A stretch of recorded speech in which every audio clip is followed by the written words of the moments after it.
Come with me today to make an offering to justice and to war. We're going to war if that's what you're in for, and we're calling for the justice of the highest authority that is above man's authority to be harvested, and for the seeds and the origins that do not allow that highest justice to live to be reaped and to not be sown or grown ever again. After the death of Charlie Kirk, we've seen HBCUs receive threats, and now we have at Delta State University a young man known as Damar Trevion, Trey Reed, found hanging from a tree. So these offerings today, what you'll need is water, a glass of water. This glass of water is for justice, and a candle. This could be a tea light candle. However that candle will fit into your practice personally, that is going to be where you sit with, the container of the water, the glass that the water is in. Personal discernment and discretion. If you have altar items that you use that you would like to include with this, please feel free to do that. If you would like to use more of a household item, just know that this work is now going to be connected to those household items, so your personal discernment on that end. Now we're going to get into the work. Bringing the water and the fire and the candle to the altar. Do not falter. Bring it to the altar, and we're working in some prayer.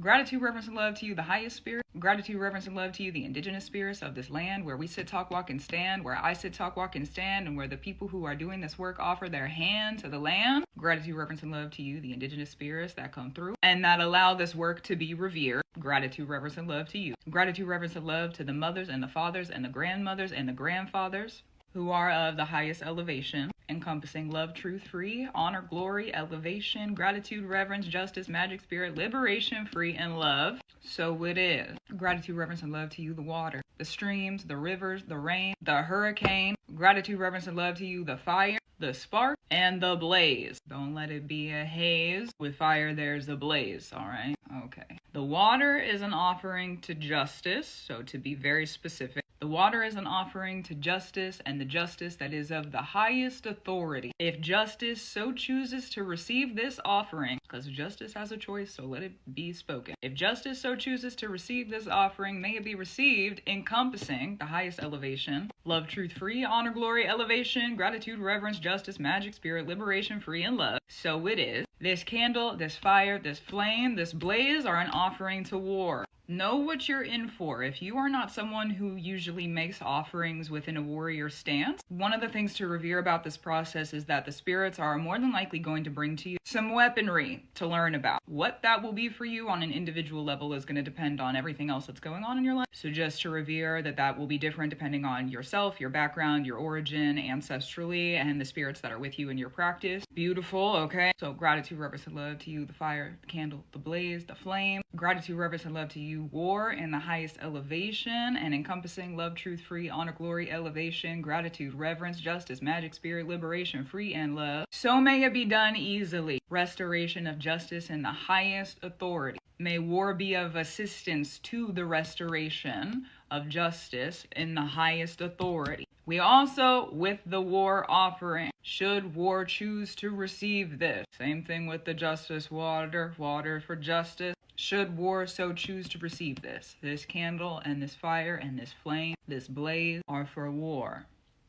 So should they choose to receive. That's the work. Simple. Straight to the point. Let the work at the altar. Do the work while the work is at the altar. More than likely the spirits are going to bring things to you. Listen, revere. Listen clear. Am I sure what it's going to be? No, because it's going to be different for you and for me. So just revere that it's going to be on a personal level. We're doing this in our personal spaces, even though it is a collective work. That's true. Gratitude, reverence, and love to you if this is a work that you decide to do. Once the water, the fire, the flame are through, when you usher them off the altar, that's going to be an ushering of death. Closing. The end. Make the end a friend. Make the end a friend. Will you pour the water outside? You decide. How will you dispose of the candle, the fire, the flame? You could keep the container and make another candle for war at another point. You could designate the glass that the water was in specifically to justice if you want to do that again. Up to you. Death is a very, very personal part of my practice. So in your choice of ushering the closing, when the fire is through, that's when both of them need to be ushered, and do it pretty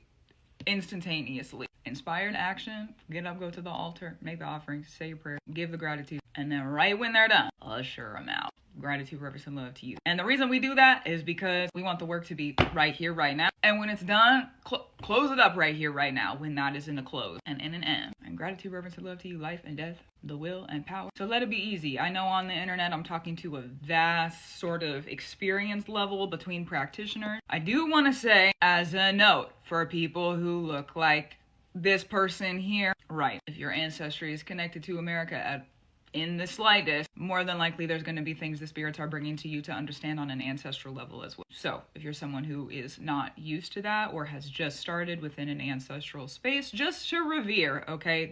Let there be clarity in that and let it be an embrace. Don't run from it. Sit, listen, learn. And sometimes take a turn, okay? Sometimes we got to learn about it and then apply it, go in a different direction. Again, this work is going to activate the harvesting of the origins. This is what the spirits have told me about this work. It's going to activate the harvesting of the origins, the harvesting of the seeds that do not allow justice and the highest authority to live, to be, to exist. If you need to resist some things while the work is working, pull the weeds, okay? Pull the seeds of the weeds, bring some things to a close. Probably on a personal level, you're going to feel better about it. We can't do collective work if it's not rooted in ourselves. So may it also be a benefit to you as it is a benefit to collective restoration of justice and the highest authority. So gratitude, reverence, and love to you, justice. Gratitude, reverence, and love to you, war. Know what you're in for. It is war. So if you're someone who's new to the warrior spirits, just, be ready. They're a little different. Revere them, for sure. They're a little different. So gratitude, reverence, and love to you, especially if this is something that you decide to pick up and do with a little bit of sense of